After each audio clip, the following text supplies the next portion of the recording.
You know, you can spend so much time in the city that you forget about the rest of Australia. You know, the real wilderness stuff, the stuff you read about in school with stories and poetry and Russell Drysdale paintings. Well, that stuff, the good stuff, is right here for you to discover. And you get to hang out with real Brumbies. Look at that guy. You see, just out of Jindabyne in the Snowy Mountains is a place called Snowy Wilderness. It really is the kind of country that Banjo Patterson was on about. And I reckon Justin here has, well, about the same amount of passion for it. You originally wanted a 200-acre lot. You ended up buying a 7,200 acres. We got 7,000 acres too much. It's just too beautiful. It was too much of an opportunity to resist. And I always had it in the back of my mind that I wanted to set up a sanctuary for our wild Brumbies. Now, they're not native to Australia, but Justin reckons these guys, the Whaler Brumbies, have about as much right to the place as you or me, considering their history.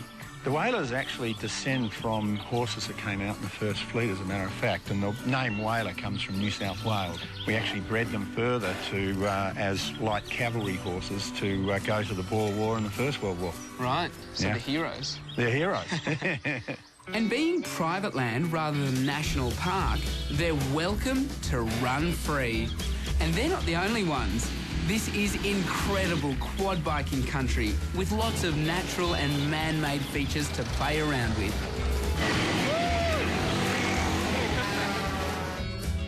Damn. Yeah. Even the dam. All right, here I go.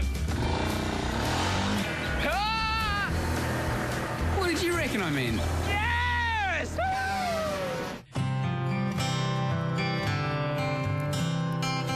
We're sitting on 7,200 acres of pure Snowy Mountain wilderness, and you feel fantastic coming back in after a full day's activities.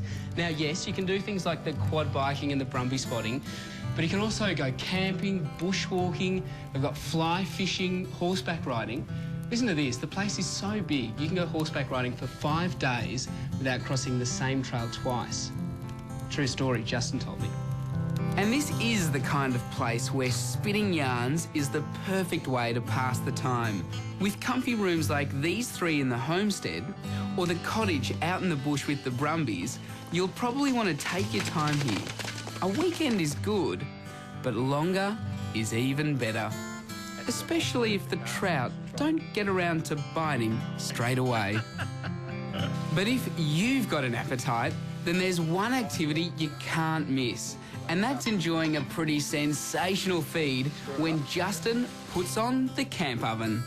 Now, some people go to swanky Sydney restaurants for a slow-cooked meal, but this is the real deal. 4.5 hours Justin spends on the camp oven, 2 hours getting the fire ready, 2.5 hours cooking the meal. The meat is so tender. Let me give you an official taste test. You can taste the smokiness. Amazing. For a true Aussie holiday, head to Snowy Wilderness at Injabira via Jindabyne. The cottage starts from $145 per couple per night, and the homestead is from $320 per night. Keep yourself busy with a range of activities on the property. Prices start from $90 for a half day. Call them now on 1-800-218-171 because the first 10 people to book can stay at the homestead for just $250 per couple per night.